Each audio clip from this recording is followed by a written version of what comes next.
Assalamualaikum warahmatullahi wabarakatuh.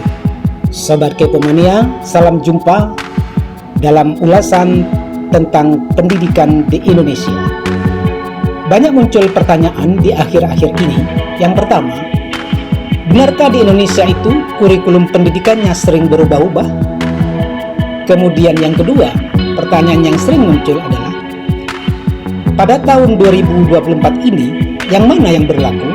Apakah kurikulum nasional ataukah tetap kurikulum merdeka?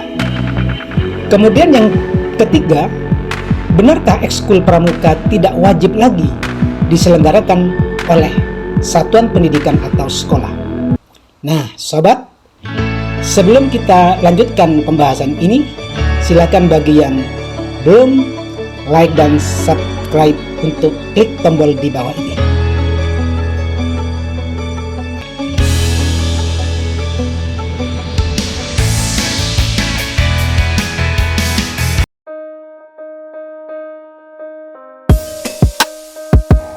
Nah, sobat, untuk menjawab pertanyaan yang pertama, marilah sejenak kita bernostalgia tentang kurikulum yang pernah berlaku di dunia pendidikan di Indonesia.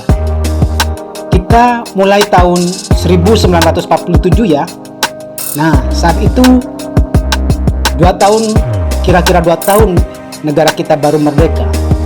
Maka muncullah kurikulum pendidikan di Indonesia yang bernama Rencana Pelajaran tahun 1947. Kurikulum ini menekankan pada pembentukan karakter manusia Indonesia merdeka, berdaulat, dan sejajar dengan bangsa lain.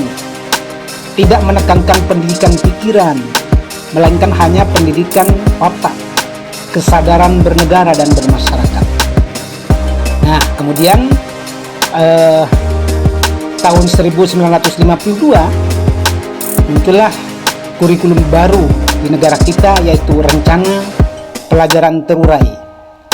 Kurikulum ini merupakan penyempurnaan kurikulum tahun 1947. Mulailah diatur topik pembahasan tiap mata pelajaran yang dihubungkan dengan kehidupan masyarakat sehari-hari. Satu orang guru hanya mengajar satu mata pelajaran saat itu.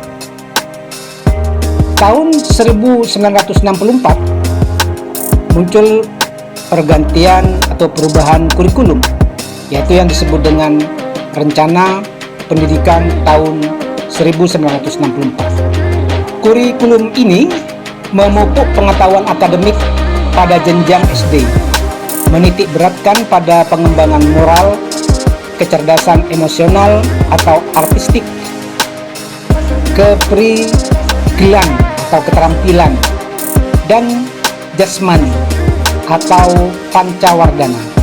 Sehingga hari Sabtu itu sama dengan hari Krida atau memberikan kebebasan bagi siswa untuk berlatih berbagai kegiatan sesuai dengan minat dan bakatnya. Nah, sobat, kalau dilihat dari rentang waktu dari tahun 1947 ke tahun 1952, itu butuh waktu 5 tahun untuk kemudian kurikulum itu mengalami perubahan. Namun pada tahun 1952 ke tahun 1964 ini ternyata membutuhkan waktu 12 tahun untuk kemudian kurikulum itu berubah. Lalu 4 tahun kemudian kurikulum mengalami perubahan sehingga berganti menjadi kurikulum 1968. Tujuan utama kurikulum ini adalah membentuk manusia Pancasila sejati, kuat dan sehat jasmani, mempertinggi kecerdasan dan keterampilan jasmani, moral, budi pekerti, dan keyakinan beragama. Sedangkan materi jenjang pendidikan rendah memiliki korelasi untuk jenjang pendidikan selanjutnya. Sifat materi pelajaran teoritis dan tidak terlalu dikaitkan dengan permasalahan pada kehidupan sehari-hari. 7 tahun kemudian muncullah kurikulum 1975 yang menekankan pendidikan lebih efektif dan lebih efisien akibat pengaruh konsep MBO waktu itu, yaitu Management by Objective. Metode, materi, tujuan pengajaran dirinci dalam prosedur pengembangan sistem instruksional. Muncul istilah satuan pelajaran, yaitu rencana pelajaran setiap satuan bahasan. Penerapan kurikulum ini ramai dikritik oleh para guru karena merasa terlalu sibuk menuliskan perincian dari setiap kegiatan pembelajaran. Pelajaran ilmu alam dan ilmu hayat diubah menjadi ilmu pengetahuan alam, sedangkan pelajaran ilmu aljabar dan ilmu ukur menjadi mata pelajaran matematika.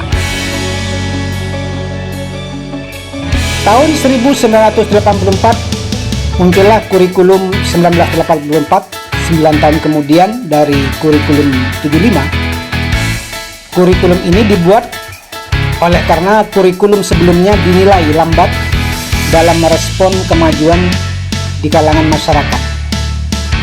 Di dalam kurikulum ini dikenal dengan konsep pembelajaran cara belajar siswa aktif atau CBSA. Nah, di dalam kurikulum ini juga ditambahkan mata pelajaran pendidikan sejarah perjuangan bangsa atau PSPB.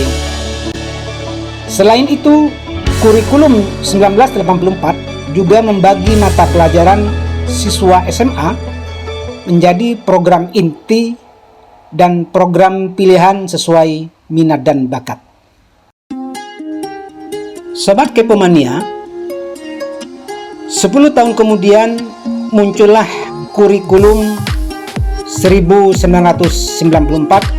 dan suplemen kurikulum 1999. Jadi kurikulum ini serta suplemennya tahun 1999 dibuat dari hasil kombinasi kurikulum 1975 dan 1984. Kurikulum ini dihujani kritik oleh kalangan praktisi pendidikan hingga orang tua. Materi pembelajaran dinilai terlampau berat dan padat. Di dalam kurikulum juga ditambahkan materi muatan lokal seperti bahasa daerah, kesenian, keterampilan daerah, dan lain-lain. Nah, pada kurikulum ini terjadi perubahan sistem pembagian waktu pelajaran dari semester ke caturwulan, sehingga periode pembelajaran dibagi menjadi 3 kali caturwulan selama setahun. Dan singkatan SMP diganti menjadi SLTP, kemudian SMA diganti menjadi SMU. Kemudian program penjurusan di SMA dibagi menjadi 3 program, yakni IPA, IPS, dan Bahasa. Sedangkan mata pelajaran PSPB di tahun 1994 ini kemudian dihapus. 10 tahun kemudian, yaitu tepatnya tahun 2004, muncullah istilah baru atau perubahan baru kurikulum di Indonesia, yaitu KBK, kurikulum berbasis kompetensi. Kurikulum ini memang menitik beratkan pada kompetensi 3 unsur pokok, yaitu pemilihan kompetensi sesuai spesifikasi, indikator evaluasi untuk menentukan keberhasilan pencapaian kompetensi, dan pengembangan pembelajaran bagi peserta didik dan tenaga pengajar. Nah, sekolah diberi kewenangan menyusun dan mengembangkan komponen kurikulum sesuai dengan kondisi sekolah dan kebutuhan peserta didik, dari yang mulanya berbasis materi menjadi berbasis kompetensi. Nah, kurikulum ini berorientasi pada hasil belajar dan keberagaman, menggunakan pendekatan metode yang bervariasi. Peserta didik diharapkan mencari sumber pembelajaran lain yang memenuhi unsur edukasi dan tidak terlalu terpaku kepada guru sebagai sumber belajar. Pada kurikulum ini, pemerintah kembali mengubah nama SLTP menjadi SMP dan SMU menjadi SMA. 4 tahun kemudian, kurikulum mengalami perubahan lagi, yaitu kurikulum 2006 atau KTSP. Kurikulum ini diterapkan sejak pemberlakuan Undang-Undang Nomor 20 Tahun 2003 tentang Sistem Pendidikan Nasional. Hampir sama sih dengan KBK atau kurikulum berbasis kompetensi tahun 2004. Tetapi prinsip penyusunannya menggunakan konsep desentralisasi pada sistem pendidikan. Pemerintah hanya menerapkan atau menetapkan standar kompetensi dan kompetensi dasar. Lalu guru diminta mengembangkan silabus dan penilaian sesuai kondisi sekolah dan peserta didik di daerah masing-masing. Nah, 7 tahun kemudian muncullah apa yang disebut dengan Kurtilas atau Kurikulum 2013 atau juga dikenal dengan K13.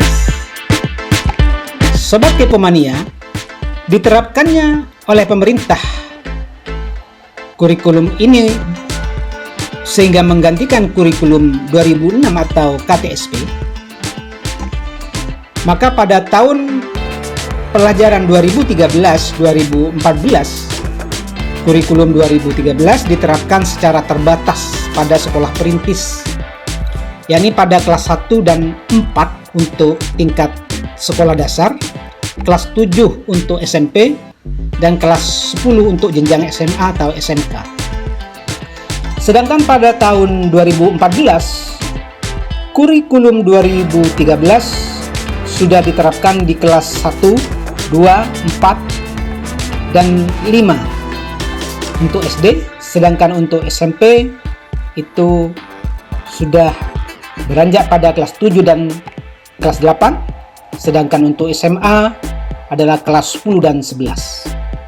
Nah, semua sekolah yang menjadi sekolah perintis itu sebanyak 6.326 tersebar di seluruh provinsi di Indonesia.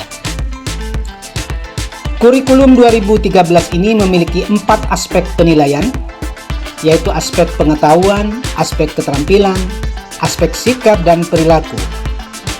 Dan terdapat materi yang dirampingkan dan materi yang ditambahkan. Penerapan K13 dihentikan oleh Menteri Pendidikan dan Kebudayaan yaitu Anies Baswedan melalui Peraturan Menteri Nomor 60 Tahun 2014 tanggal 11 Desember. Kurikulum yang digunakan kembali kepada KTSP, kecuali bagi satuan pendidikan dasar dan menengah yang sudah melaksanakannya selama 3 semester, satuan pendidikan usia dini, dan satuan pendidikan khusus. Penghentian tersebut bersifat sementara, yaitu paling lama sampai tahun pelajaran 2019-2020. Nah, sekarang sampailah kepada apa yang sudah kita kenal bersama, yaitu kurikulum merdeka. Sobat Kepomania, sebenarnya kurikulum merdeka ini bersifat melanjutkan dan bahkan memperkuat apa yang disebut dengan Kurtilas atau K13 atau kurikulum 2013, yaitu sama-sama berorientasi holistik, kognitif, sosial, emosional, dan spiritual. Hanya saja kemudian diperkuat dalam kurikulum mereka ini dengan pembelajaran berbasis proyek dalam rangka pembentukan karakter. Kemudian kurikulum K13 dan kurikulum merdeka itu sama-sama berbasis kompetensi, bukan berbasis pada konten. Kemudian pada kurikulum Merdeka ini kelebihannya adalah atau perubahannya adalah diperkuatnya fokus materi esensial. Prinsip kurikulum Merdeka itu dirancang dengan prinsip yang pertama, pengembangan karakter, yaitu pengembangan kompetensi spiritual, moral, sosial, dan emosional peserta didik, baik dengan pengalokasian waktu khusus maupun secara terintegrasi dengan proses pembelajaran. Kemudian prinsip yang kedua itu fleksibel, yaitu dapat disesuaikan dengan kebutuhan pengembangan kompetensi peserta didik, karakteristik satuan pendidikan, dan konteks lingkungan sosial budaya setempat. Sedangkan prinsip yang ketiga itu berfokus pada muatan esensial, yaitu berpusat pada muatan yang paling diperlukan untuk mengembangkan kompetensi dan karakter peserta didik, sehingga diharapkan peserta didik memiliki waktu yang memadai untuk melakukan pembelajaran yang mendalam dan bermakna. Nah, sobat, tentu kita kurang afdol dong kalau tidak mengenal lebih dekat lagi tentang asal muasal munculnya kurikulum ini. Awalnya nama kurikulum ini bernama atau banyak yang menyebut dengan kurikulum prototipe atau prototype. Nah, diibaratkan sebuah produk masih bersifat limited edition, dan setelah uji publik atau uji kualitas, maka kurikulum tersebut akan digunakan secara massal. Dimulai tahun 2021, kurikulum prototipe ini atau prototype ini diterapkan hanya pada 2000 sekolah penggerak dan 901 SMK PK. Barulah kemudian tahun 2022 semua sekolah bisa memilih. Opsi yang pertama bisa tetap kurtilas. Kemudian yang kedua boleh menerapkan kurikulum darurat. Kemudian yang ketiga boleh kurikulum merdeka sepenuhnya. Nah, pada tahun 2022 sebenarnya kurikulum merdeka ini pun masih opsional juga, belum wajib. Nah, barulah pada tahun 2024 setelah melalui evaluasi, tentunya kemudian ditentukanlah kurikulum apa yang akan digunakan. Dan akhirnya melalui Peraturan Menteri Pendidikan, Kebudayaan, Riset, dan Teknologi Republik Indonesia nomor 12 tahun 2024, muncullah regulasi yang menetapkan kurikulum ini sebagai pertimbangan dalam membangun manusia merdeka yang beriman, bertakwa kepada Tuhan Yang Maha Esa, dan berakhlak mulia serta berkarakter Pancasila. Pendidikan diarahkan untuk memberdayakan dan membangun kemandirian peserta didik dengan tetap mengakui hak dan kewenangan pendidik tentunya. Regulasi ini ditetapkan di Jakarta pada tanggal 25 Maret tahun 2024 oleh Menteri Pendidikan, Kebudayaan, Riset, dan Teknologi Republik Indonesia, dan diundangkan di Jakarta pada tanggal 26 Maret 2024. Nah, sobat Kepomania yang berbahagia di seluruh Indonesia, tentunya sudah mulai memiliki banyak gambaran dari pertanyaan-pertanyaan yang muncul. Nomor 1, benarkah kurikulum di Indonesia sering berubah-ubah? Tentu sobat bisa menyimpulkan sendiri. Kemudian pertanyaan yang kedua, kurikulum yang berlaku sekarang ini apakah sudah menghapus kurikulum merdeka ataukah justru memperkuat untuk melanjutkan kurikulum merdeka secara nasional. Sobat Kepomania, ingat bahwa dalam kurikulum merdeka ini sesuai dengan SK Badan Standar Kurikulum dan Asesmen Pendidikan, diaturlah apa yang disebut dengan capaian pembelajaran, dan ini linear dengan prinsip kurikulum merdeka yang lebih menekankan pada materi esensial. Guru cukup menganalisis, kemudian memetakan kompetensi yang ada di capaian pembelajaran yang diterbitkan oleh pemerintah.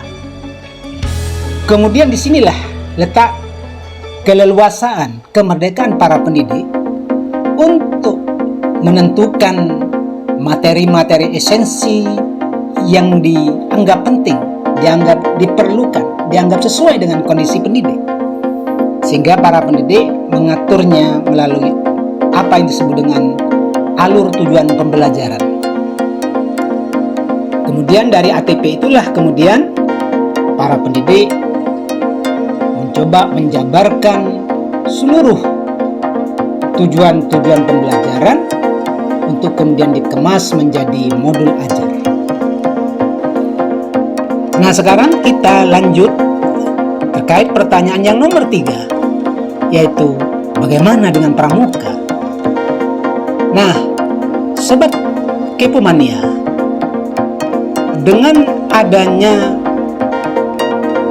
peraturan menteri yang terbaru, yaitu nomor 12 tahun 2024, maka Peraturan Menteri Pendidikan dan Kebudayaan nomor 63 tahun 2014 tentang pendidikan kepramukaan sebagai kegiatan ekstrakurikuler wajib pada pendidikan dasar dan pendidikan menengah itu kemudian dinyatakan dicabut. Kurikulum pada pendidikan anak usia dini, jenjang pendidikan dasar dan jenjang pendidikan menengah mewajibkan sekolah menyelenggarakan minimal 1 ekstrakurikuler.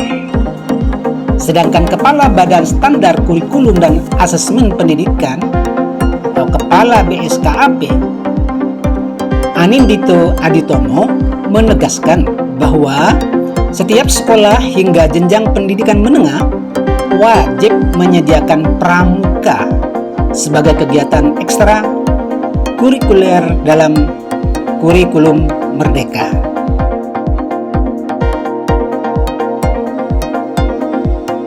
Baik sobat, kita lanjutkan. Lalu seperti apa jenis dan format kegiatan ekstra kurikuler yang diatur dalam Permendikbudristek yang terbaru tahun 2024 ini?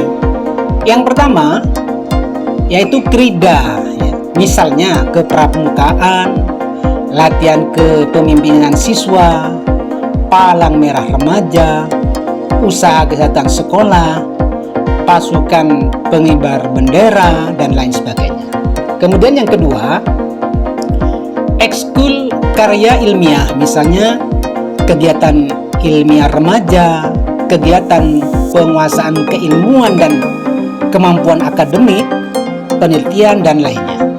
Kemudian yang ketiga adalah latihan olah bakat atau latihan olah minat, misalnya pengembangan bakat olahraga, seni dan budaya, pencinta alam, jurnalistik, teater, teknologi informasi dan komunikasi, rekayasa, dan lainnya. Kemudian yang keempat, ekskul tentang keagamaan, misalnya pesantren kilat, ceramah keagamaan, baca tulis Al-Quran, dan lain sebagainya. Nah, kesimpulan terkait pramuka ini bahwa akhirnya sesuai dengan regulasi yang ada, sekolah itu wajib menyediakan layanan ekskul pramuka. Sedangkan klausul yang kedua, siswa boleh tidak memilih ekskul pramuka kalau memang ada lebih satu ekskul di sekolah tersebut. Hal ini didasarkan kepada prinsip pengembangan ekstrakurikuler pada satuan pendidikan dikembangkan dengan prinsip sebagai berikut, yaitu bersifat individual, yaitu bahwa ekstrakurikuler dikembangkan sesuai dengan potensi, bakat, dan minat peserta didik masing-masing. Nah, yang nomor 2 ini bersifat pilihan, yakni bahwa ekstrakurikuler dikembangkan sesuai dengan minat dan diikuti oleh peserta didik secara sukarela. Nah, itulah mungkin yang kemudian munculnya kesimpang siuran terkait dengan wajib tidaknya ekskul pramuka. Dan ternyata duduk persoalannya adalah salah interpretasi. Yang benar adalah sekolah wajib, artinya yang wajib itu adalah satuan pendidikannya atau sekolah untuk tetap memprogramkan layanan ekskul pramuka. Tidak boleh tidak ada, ya, mulai dari tingkat dasar sampai menengah, ekskul pramuka harus terprogram di setiap satuan pendidikan. Nah, yang tidak wajib itu adalah pada peserta didiknya. Artinya peserta didik, jika di sekolah tersebut ada lebih dari satu ekskul, maka si peserta didik boleh memilih. Contoh nih, sekolah A ada ekskul pramuka, kemudian yang kedua ada ekskul pencaksilat misalnya, maka siswa di sekolah tersebut boleh memilih kedua-duanya atau memilih salah satunya, dan salah satunya itu boleh pencaksilat, ya boleh pramuka. Seperti itu, mudah-mudahan bisa saling melengkapi informasi ini. Mohon maaf jika ada salah-salah, karena kita sifatnya memang pelupa. Bisa jadi yang dibahas dalam kesempatan ini ada informasi-informasi yang memang perlu untuk dikoreksi dan dikembangkan lebih lanjut. Terima kasih. Silakan bagi yang belum like dan subscribe, mohon untuk tombol fitur yang ada. Semoga semuanya berkah rezekinya, semoga semuanya lancar ibadahnya, serta jangan lupa untuk tetap berbahagia bersama keluarga. Sampai jumpa.